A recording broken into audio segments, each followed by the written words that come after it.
अस्सलाम वालेकुम नाजरीन, आप देख रहे हैं program the review Kamran Yousuf और शहबाज राना के साथ। द रिव्यू में हम पाकिस्तान की मईशत, खारजा अमूर और नेशनल सिक्योरिटी से जुड़े मामला पर बात करते हैं।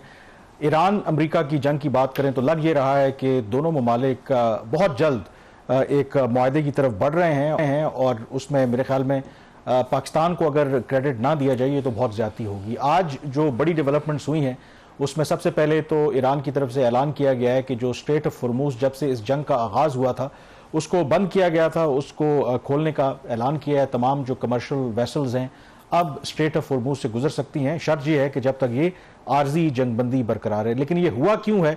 क्योंकि कल हमने देखा कि अमेरिका ने लेबनान और इसराइल के दरमियान 10 रोज़ा एक जंगबंदी का मुआहदा भी करवाया और वो एक अहम स्टिकिंग पॉइंट था, क्योंकि जब ईरान अमेरिका के दरमियान आर्जी जंगबंदी हुई थी और पाकिस्तान ने की मीडिएशन से हुई थी तो उस वक्त पाकिस्तान ने भी ऐलान किया था कि इस जंगबंदी का इत्तलाक रीजन के अंदर तमाम जहां तनाज़ात हैं और खुसूसी तौर पर लेबनान वो भी शामिल है। लेकिन इसराइल ने इनकार किया था, अमेरिका ने उसका साथ दिया और फिर इस्लामाबाद में एक हफ्ता पहले जो मुज़ाकरात हुए थे तो उसमें ये एक अहम नुक्ता था जिसकी वजह से मामलात आगे नहीं बढ़े थे और उसके नतीजा में फिर ऑब्वियसली ईरान ने उस तरीके से स्ट्रेट ऑफ हॉर्मुज़ को रीओपन नहीं किया था। लेकिन कल जब ये हुआ, जब लेबनान और इसराइल की जंगबंदी हुई तो आज ये ईरान की तरफ से अब ऐलान हुआ है, जिसके बाद शहबाज अमरीकी सदर ट्रंप अगर देखें तो जिस तरीके से वो ट्रूथ सोशल के ऊपर one after the other statements दे रहे हैं तो दैट इज़ अनबिलीवेबल। कोई उनसे कह रहा है कि उनसे कोई फ़ोन ले ले कि जिस तरीके से वो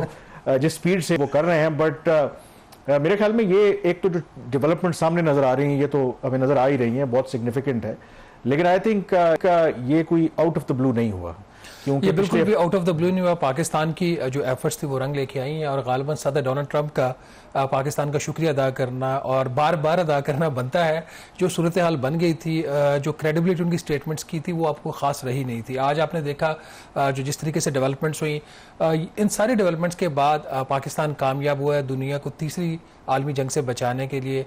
पाकिस्तान का बहुत बड़ा किरदार है जो हिस्ट्री में याद रखा जाएगा। ना सिर्फ पाकिस्तान का रोल जो आलमी अमन के लिए, बल्कि पाकिस्तान इसमें भी कामयाब रहा कि दुनिया की जो इकोनॉमी है उसको बचा सके। क्योंकि इसी हफ्ते जो IMF की तरफ से फोरकास्ट आया था ग्लोबल इकोनॉमिक ग्रोथ का, उसमें उन्होंने एडवर्स से लेकर सीवियर सिनारियोज पेश किए थे, जिसमें एक सिनारियो ये भी था कि ग्लोबल इकोनॉमी रिसेशन में जा सकती है। तो आज जब हम बैठ के इस चीज़ को सेलिब्रेट कर रहे हैं, being a Pakistani, being a journalist, कि जिस जो दुनिया में अमन भी हो रहा है उसके साथ जो खुशहाली है वो भी रहेगी। अगर एक दफ़ा इकॉनमी ग्लोबल रिसेशन में चली जाए तो उसके जो असरात हैं किसी एक आध मुल्क पे नहीं रहते, फिर पूरी दुनिया की इकॉनमी के ऊपर जाते हैं। और यहाँ पे आज जब हम बात कर रहे हैं one after another good news, अभी थोड़ी देर पहले वज़ीर-ए-आज़म पाकिस्तान शहबाज शरीफ साहब ने डीजल की कीमतों में 32 रुपये फ़ी लीटर कमी कर दी और नई कीमत जो है वो 354 रुपये फ़ी लीटर डीजल की कीमत है। अभी भी प्री वॉर के टाइम से ज़्यादा है, लेकिन जिस तरीके से आलमी मंडी में तेल की कीमतें कम होंगी पाकिस्तान के अवाम को भी खुश खबरी मिलेगी। लेकिन कामरान, जहाँ पे पाकिस्तान का जो ओवरऑल एक रोल रहा है, जिस तरीके से पाकिस्तान अपना किरदार अदा किया, दुनिया उसकी मुतारफ़ है। पाकिस्तान का जो मीडिया है उसका भी वंस अगेन बहुत ही एक रिस्पॉन्सिबल रोल है। आपकी बड़ी तारीफ़ की जा रही है, फॉरेन ऑफिस आपकी तारीफ़ कर रहे हैं, आपके कोलीग्स आपकी तारीफ़ कर रहे हैं, जिस किस्म की आपने रिस्पॉन्सिबल रिपोर्टिंग की। और अभी से नहीं, जब से ये जंग शुरू हुई है तो मेरा ख्याल आज खुशियों का दिन है, one after another good news इसका। लेकिन बिल्कुल आप कह रहे हैं, अभी क्या कहते हैं ना कि वो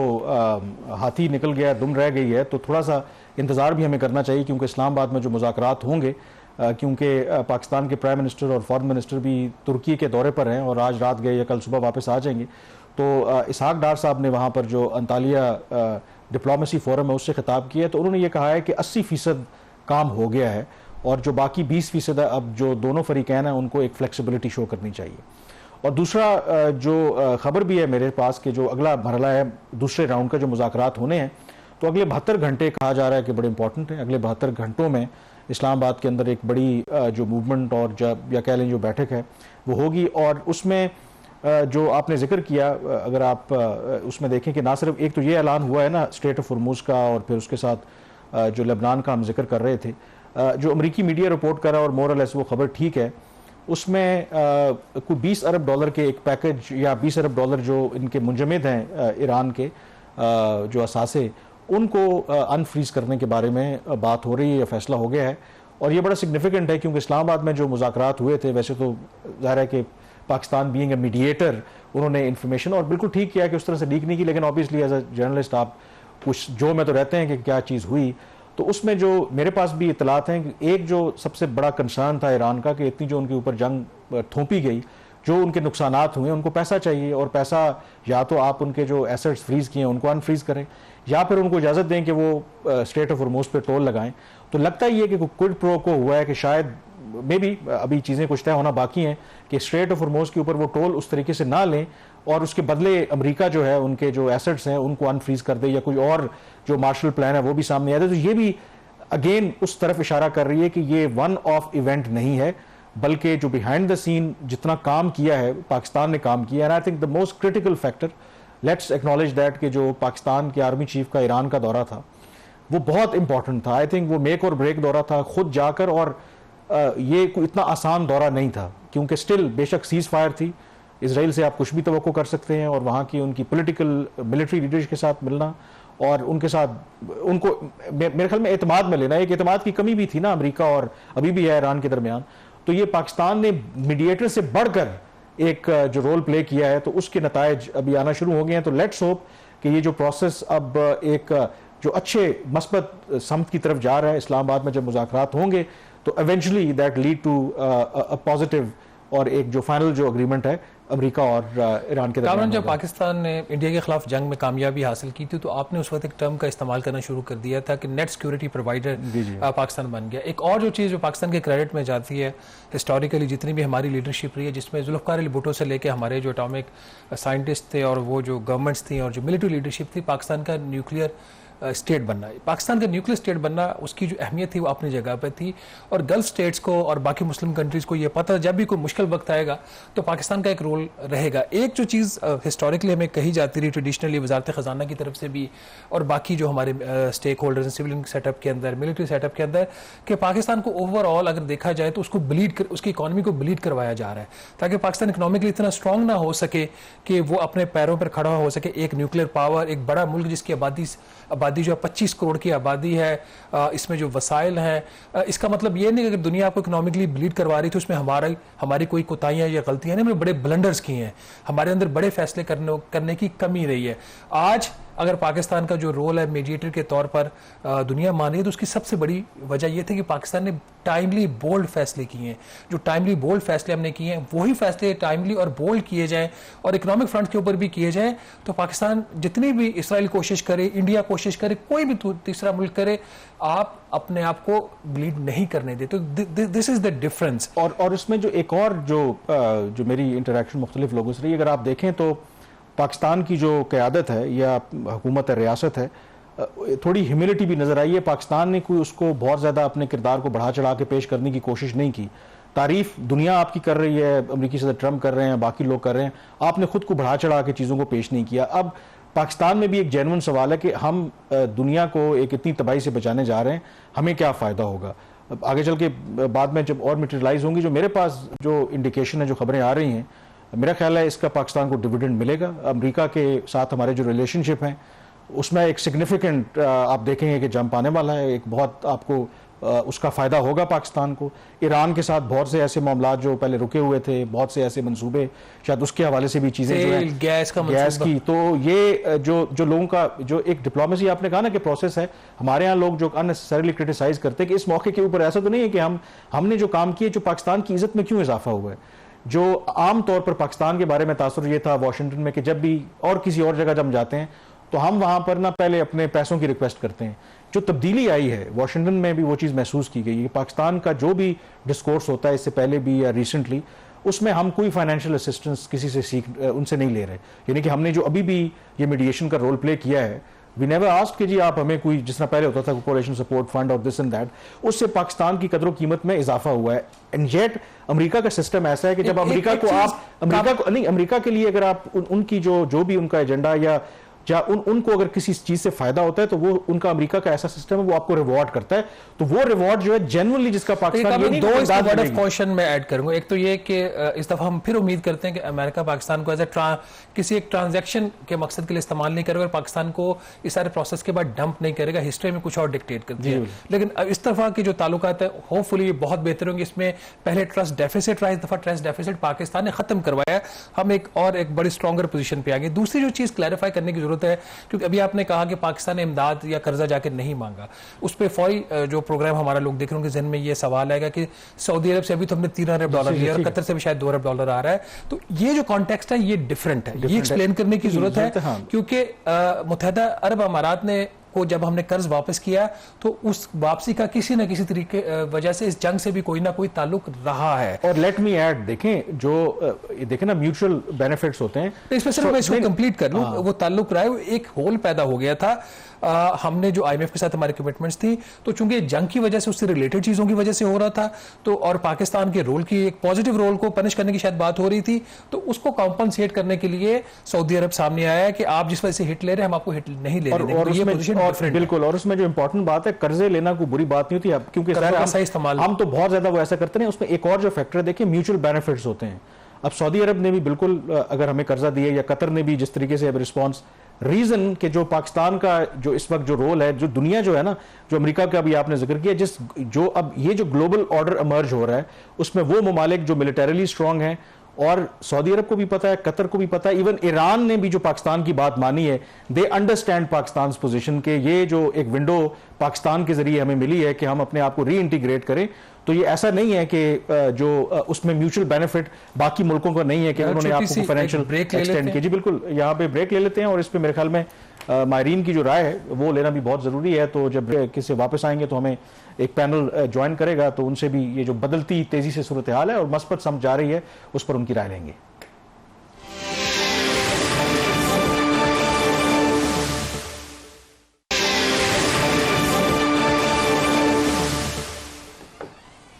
जी, ब्रेक के बाद एक दफ़ा फिर आपको खुश आमदेद कहते हैं। जो खित्ते में बदलती सूरत हाल है, जो आज अच्छी खबरें आई हैं, उस पर मायराना राय भी लेते हैं। हमें ज्वाइन किया इस वक्त air commander retired Khalid Chishti साहब ने। माहिर हैं सिक्योरिटी अमूर के, बहुत शुक्रिया प्रोग्राम में आपने ज्वाइन किया। तो खालिद चिश्ती साहब, कैसे देखते हैं इन सारी डेवलपमेंट्स को?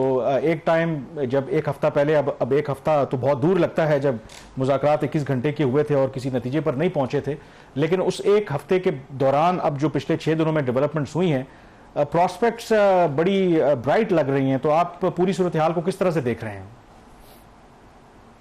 बहुत शुक्रिया कामरान साहब और शहबाज साहब, आपने इनवाइट किया। देखिए, ये जो कन्वर्जेंस हुई है, ये ऑलमोस्ट 40 दिन की जंग के बाद हुई है। एक तरफ super power backed by Israel, दूसरी तरफ ईरान जिस पर तकरीबन 47 सालों से सैंक्शन है, 20 सालों से ऑलमोस्ट सारी इन पे एक्सपोर्ट और ट्रेड बंद है, उनके ऊपर एम्बार्गोज लगी हुई है। तो ये एक न्यू फाउंड रियलिज्म दोनों तरफ आया है। अमेरिका ने ये टेस्ट कर लिया कि इतना सुपर पावर इजराइल की मदद से भी वो ऑब्जेक्टिव हासिल नहीं कर सका, तो आपने देखा कि उनको गोल पोल शिफ्ट करने पड़े। कभी वो रिजीम चेंज का कहते थे, कभी फुट ऑन ग्राउंड कहते थे, कभी न्यूक्लियर नॉन प्रोलिफरेशन कहते थे, कभी मिसाइल और बैलिस्टिक टेक्नोलॉजी को टारगेट करते थे। तो एक तरफ वो फोकस नहीं कर सके। दूसरा, ईरान ने ना सिर्फ सर्वाइव किया बल्कि एक प्रोहिबिटिव कॉस्ट इम्पोज की अमेरिका पर इनडायरेक्टली, और जीसीसी के मालिक जो थे, और इजराइल को डायरेक्टली। एक प्रोहिबिटिव कॉस्ट मैं इसलिए कह रहा हूं कि सिर्फ इमेज शैटर नहीं हुआ अमेरिका का एज अ सुपर पावर। दुनिया और मेरे जैसे स्टूडेंट बहुत सारे ये जो एयर स्ट्रैटेजी या एयर पावर डायनामिक्स को समझते हैं, हम समझ रहे थे कि ईरान 40 दिन तक सस्टेन नहीं कर सकेगा पॉसिबली। ना सिर्फ उन्हें किया तो अमेरिका की एक मिथ टूटी, इजराइल को इतनी डिस्ट्रक्शन हुई कि वो बर्दाश्त नहीं कर सके। मैं छोटी सी आपको मिसाल देता हूं कि उनका जॉर्ज H.W. बुश जो एयरक्राफ्ट कैरियर है, वो आपने बाबुल मंदब के रास्ते से, रेड सी के रास्ते से नहीं लाया गया, वो पूरा अफ्रीका का चक्कर काट कर अभी ज्वाइन किया समंदर के अंदर, पर्शियन गल्फ की तरफ लाया गया। तो अब इमेजिन करें कि अमेरिका की एक एलिमेंट ऑफ फियर कह लें या एलिमेंट ऑफ कॉशियस कह लें कि ऑल द वे उनको बाबुल मंदब से नहीं ला सके थे, नोइंगली कि ह्यूथीज के अटैक ना कर दें। तो ये उनकी कर्टेल हो चुकी थी लिबर्टी ऑफ एक्शन अमेरिका की। दूसरी तरफ ईरान ने, आपने देखा कि कितनी ज्यादा प्रोहिबिटिव कॉस्ट अमेरिका ने इंपोज की, उनका इंफ्रास्ट्रक्चर नॉकआउट हो गया, military hardware, and so much so कि अमेरिका को आउट ऑफ फ्रस्ट्रेशन इंटरनेशनल और एथिक्स को वायलेट करते हुए उन ब्रिजेस को तबाह करना शुरू कर दिया जो सिविल यूज में होते हैं। हमें मिलिट्री में एज अ फाइटर पायलट मैं आपको कंफर्म कर सकता हूं, हमें पढ़ाया जाता है इंटरनेशनल लॉ, जिनेवा कन्वेंशन के रूल्स हैं कि आप अटैक नहीं करते सिविलियन इंस्टीट्यूशन जो टारगेट बाय डिजाइन नहीं करते। तो यहां तक जब नौबत आ गई थी तो आई थिंक एक ऑप्शन आ चुकी थी दुनिया के पास ये उम्मीद रखने की। फिर पाकिस्तान की पॉलिटिकल मिलिट्री लीडरशिप ने बहुत कंसर्टेड एफर्ट की, तो कन्वर्ज करने में कामयाब हुए हम। वो ट्रस्ट डेफिसिट जो था उसको ब्रिज करने में कामयाब हुए, जिसके अंदर डेफिनेटली हमारी मिलिट्री और पॉलिटिकल लीडरशिप का भी रोल है। लेकिन बदलते हुए हालात पर प्रेसिडेंट ट्रंप ने खुद ही अपने ऊपर इस तरह के फैसले किए जिसका उन पर खुद प्रेशर माउंट शुरू हो गया। जब आप ब्लॉकेड करेंगे, एक ब्लॉकेड के ऊपर ब्लॉकेड करेंगे तो ऑयल प्राइसेस कहीं पहुंच गई। तो आई थिंक ये नीड ऑफ द आवर कह लें, एक ऑब्लिगेशन कह लें, और क्या कह लें कि चीजें कूल डाउन हुई हैं, तो ग्राउंड रियलिज्म के बाद उन्होंने रियलाइज किया कि इसको जान कंटिन्यू करना ओवरऑल भी खत्ते के लिए, ग्लोबल इकोनॉमी के लिए और ऑब्वियसली अमेरिका के अपने इमेज के लिए और प्रेसिडेंट ट्रंप के अपने करियर के लिए वायबल नहीं है।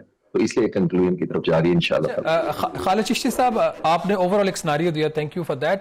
एक जो चीज़ अभी भी है, व्हाइट हाउस की तरफ से स्टेटमेंट आई है कि स्ट्रेट ऑफ ईरान को तो खोल दिया गया, लेकिन जो अमेरिका ने एक ब्लॉकेड किया हुआ है इरानियन पोर्ट्स का, ईरान का, वो अभी भी कायम है जब तक अमन मुआहिदा नहीं हो जाए। उसके साथ एक प्रोवाइजो भी उन्होंने लगा दिया है कि बहुत ज़्यादा मामला हल हो गया, ये भी अब थोड़ी सी देर की बात है। तो ये स्टेटमेंट जो इस वक्त आई है, आपके ख्याल में इस स्टेटमेंट की क्या अहमियत और ये टाइमिंग क्यों इसकी चूज की गई है?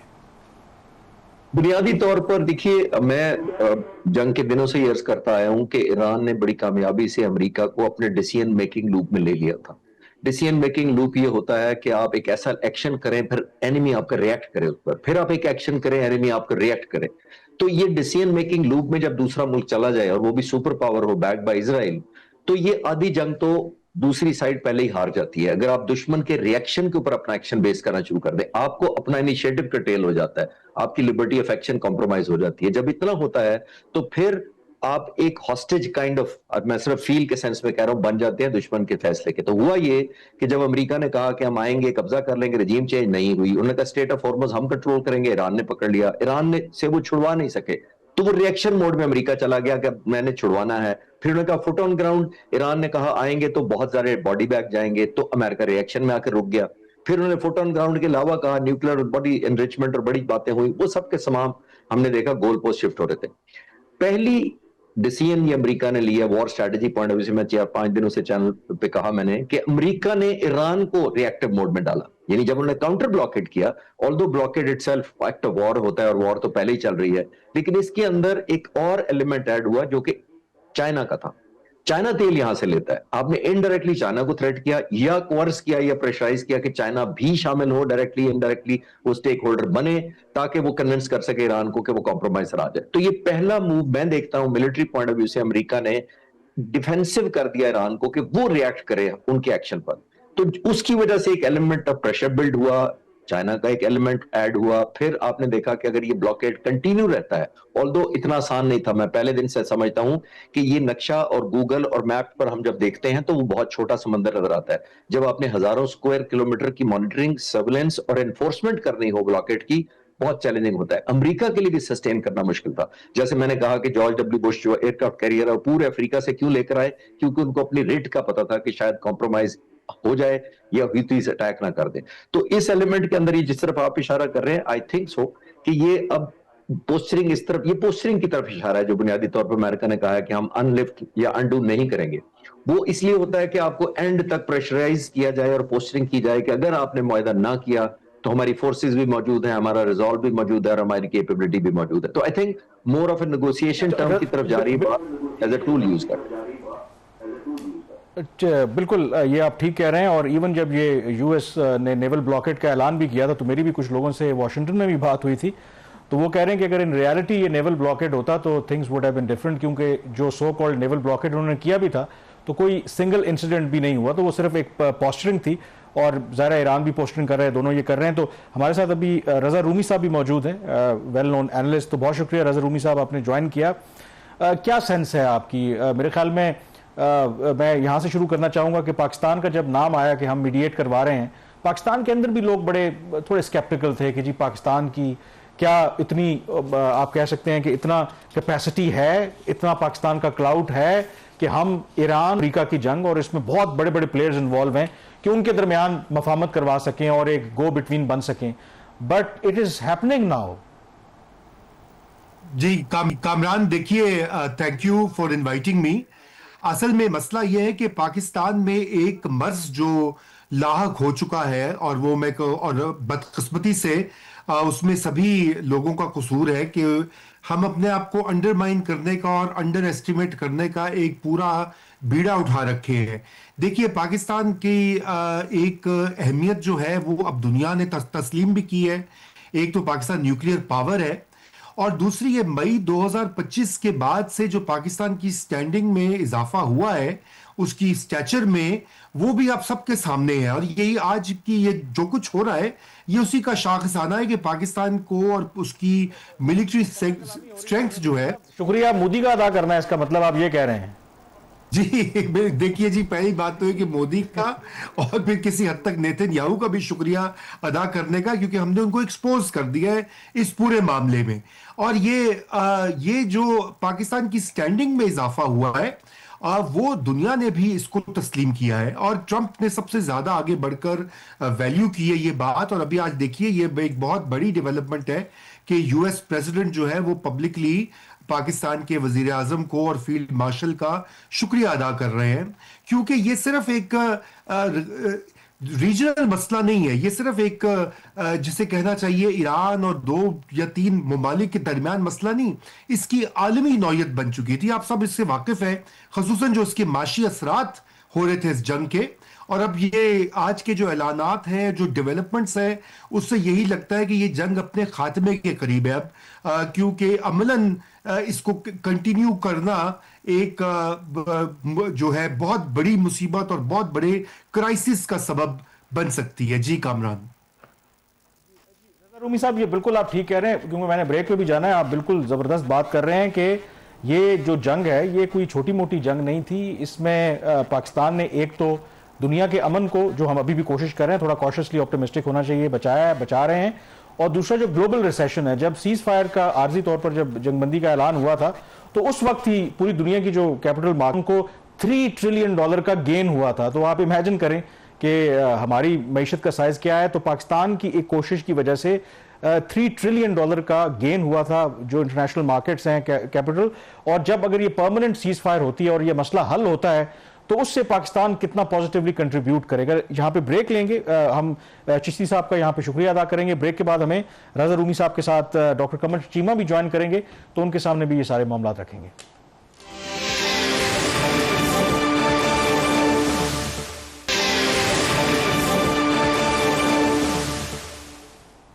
जी, ब्रेक के बाद एक दफा फिर आपको खुश आमदेद कहते हैं। अमरीकी सदर ट्रंप जो है वो वैसे तो बड़े अनप्रिडिक्टेबल है, इनकंसिस्टेंट है, लेकिन एक केस में पाकिस्तान के केस में वो बड़े कंसिस्टेंट रहे हैं, पाकिस्तान की तारीफ करने में, पाकिस्तान की सिविल और जो मिलिट्री की आदत है उसकी तारीफ करने में।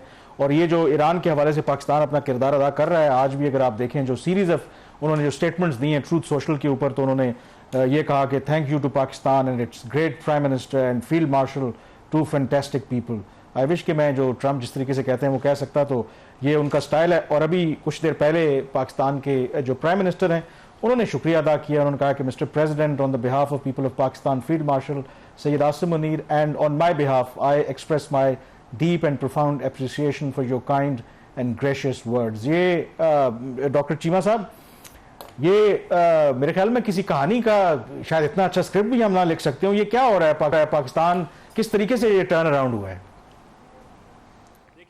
कमरान साहब, ये टर्न अराउंड तो आपको याद होगा जब ट्रंप साहब ने स्टेट ऑफ द यूनियन खिताब किया पहला, तो उस वक्त थैंक यू पाकिस्तान का, जब एक टेररिस्ट को पकड़ा गया था, उस वक्त आपको याद होगा। तो मेरा ख्याल है कि तब से अमेरिकन एडमिनिस्ट्रेशन हमें एक और एंगल से देख रही थी कि ये ट्रांसनेशनल टेररिस्ट नेटवर्क्स के हवाले से या वॉर अगेंस्ट टेररिज्म के हवाले से जो लेफ्ट आउट टेररिस्ट ग्रुप्स रह गए हैं, उनमें हमारा बड़ा अच्छा पार्टनर है। फिर ओवरऑल जारी बात है, अमेरिकन एडमिनिस्ट्रेशन की साउथ एशिया की पॉलिसी भी चेंज हो गई। इंडिया को भी साइडलाइन कर दिया, बांग्लादेश के हवाले से, पाकिस्तान के हवाले से, और उन्होंने कहा जी ये आइदर और वाला केस नहीं चलेगा। उन्होंने रीहाइफनेशन कर दी। अब वो एफ पैक के एंगल से हमें नहीं देखते, इंडो पाक के एंगल से देखते। और अब तो हमारा स्टेटस ये है कि अरेबियन सी से लेके मेडिटेरेनियन तक जो है वो हमारा रोल है। हम अब साउथ एशिया के वो एक प्लेयर नहीं रहे, हमें मिडल ईस्ट में भी एक रीजनल स्टेबलाइजर के तौर पे, मुस्बत प्लेयर के तौर पे देखा जा रहा है। तो मैं समझता हूँ कि इसमें पाकिस्तान की जारी बात है, मिलिट्री कैपेबिलिटी, एक आपकी नेशनल कोहेजन है, पूरा मुल्क इकट्ठा है। और आपकी मैं तो कहता हूँ कि ये हम पता नहीं किन चीजों में माजी में इंगेज रहे हैं।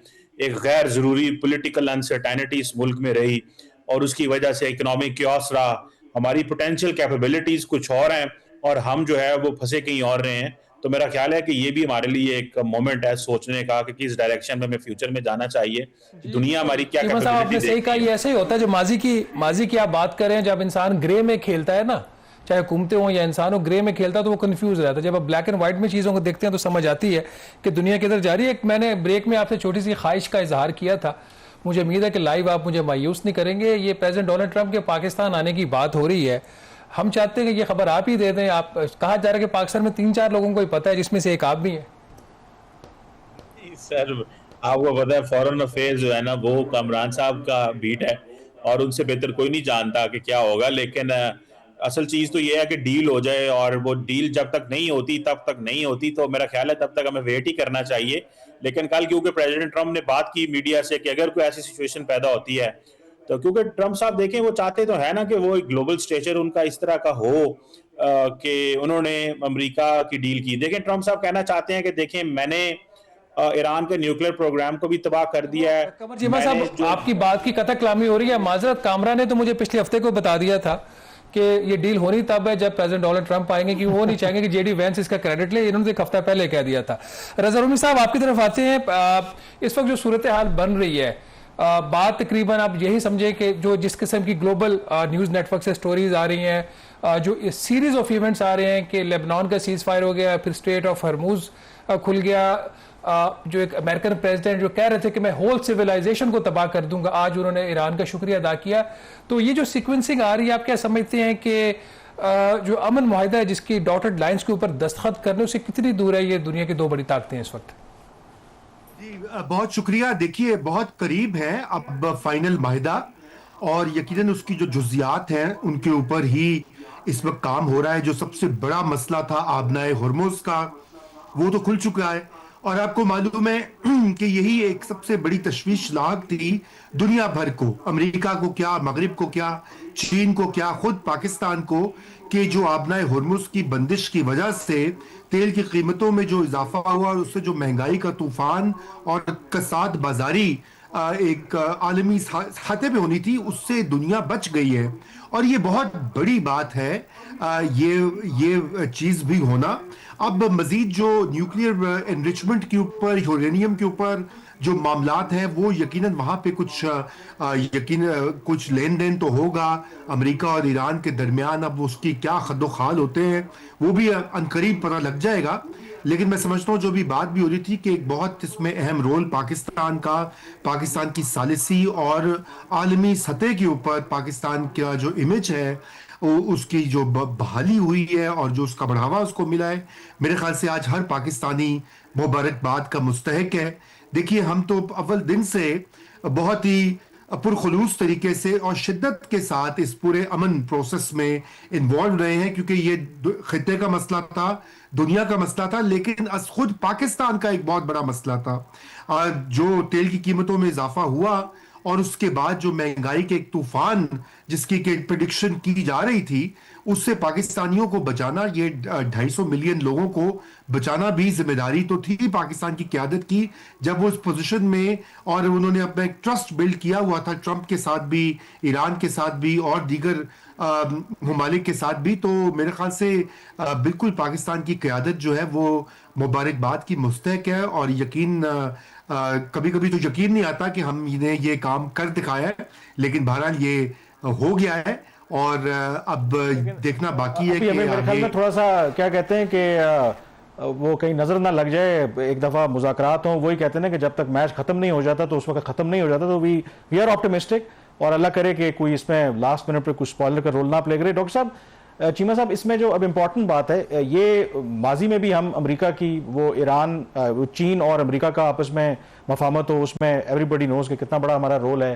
फिर अफगानिस्तान की पहली अफगान जिहाद हो या फिर 9/11 के बाद हो, लेकिन उस वक्त और अब में एक जो बुनियादी फर्क जो मैं भी देखता हूं कि उस वक्त कहीं ना कहीं एक ऐसा, हम उनके एक इत्तेहादी भी थे, आपको फाइनेंशियल बेनिफिट्स भी मिल रहे थे।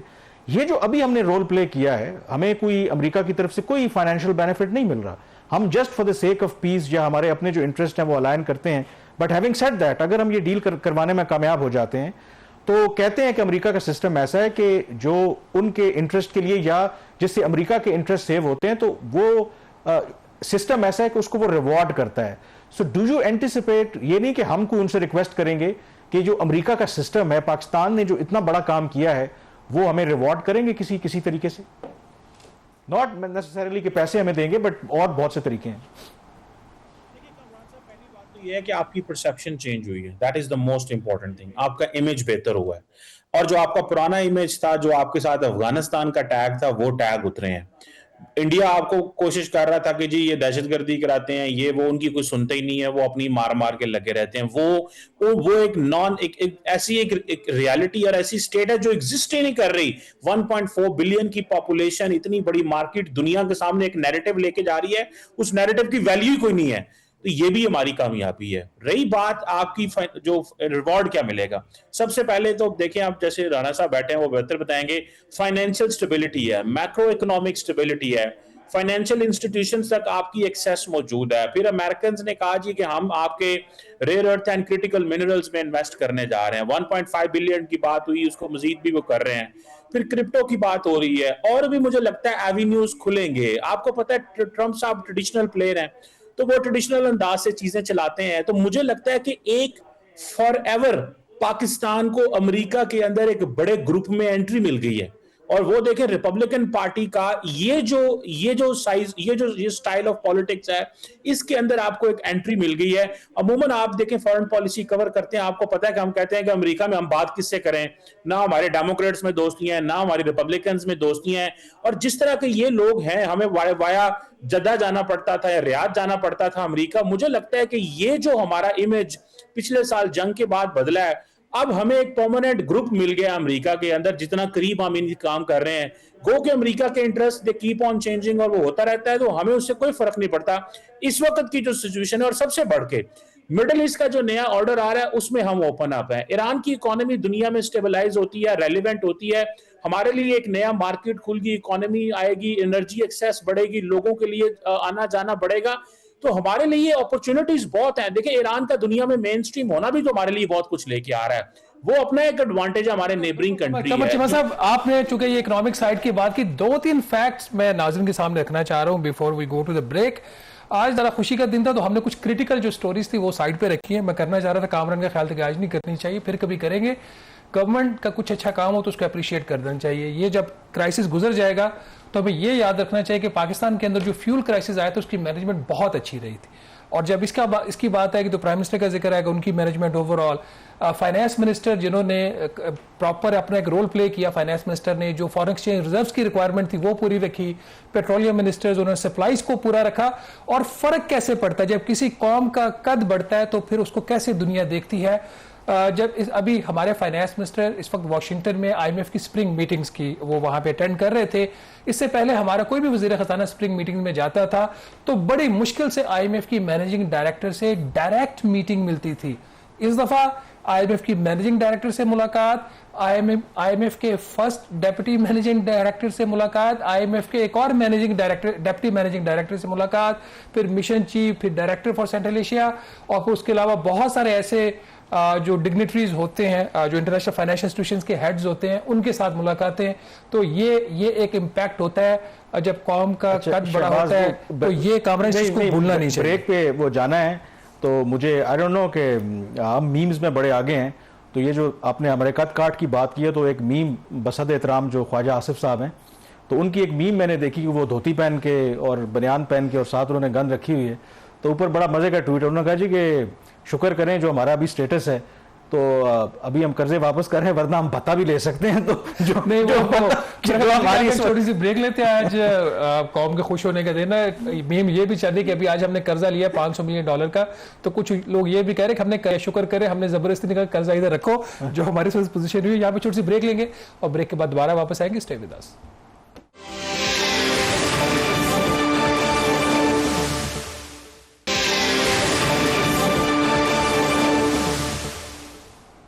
जी, ब्रेक के बाद एक दफ़ा फिर आपको खुशामदीद कहते हैं। तो जो डेवलपमेंट्स की हम बात कर रहे थे, तो तेज़ी से जो लग ये रहा है कि अब इस्लामाबाद में जो मुज़ाकरात का अगला दौर है, ये मोर और लेस अब क्या कहते हैं कि इनेविटेबल, नागुज़ीर है। मुज़ाकरात यहाँ पे बिल्कुल होंगे, और मुज़ाकरात जो कामयाबी है, जो इंडिकेशन है, वो तो ये बता रही हैं, लेकिन फिर भी जो हमारा अभी तक का रोल रहा है एज अ मीडिएटर, तो हमने ये कोशिश की है कि उसको जो दोनों फरीकैन हैं उनको फैसिलिटेट करें और उस तरीके से वक्त से पहले कोई इस तरह का बड़ा वो दावा ना करें, सिवाय इसके कि जो प्राइम मिनिस्टर ने भी शुक्रिया बोला है। कंटेंट के ऊपर हम बात नहीं कर रहे।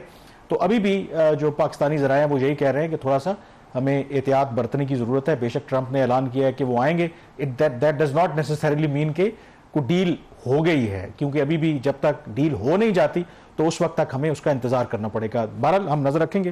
प्रोग्राम द रिव्यू से इतना ही। कामरान यूसुफ और शहबाज राना को इजाजत दीजिए। अल्लाह हाफिज।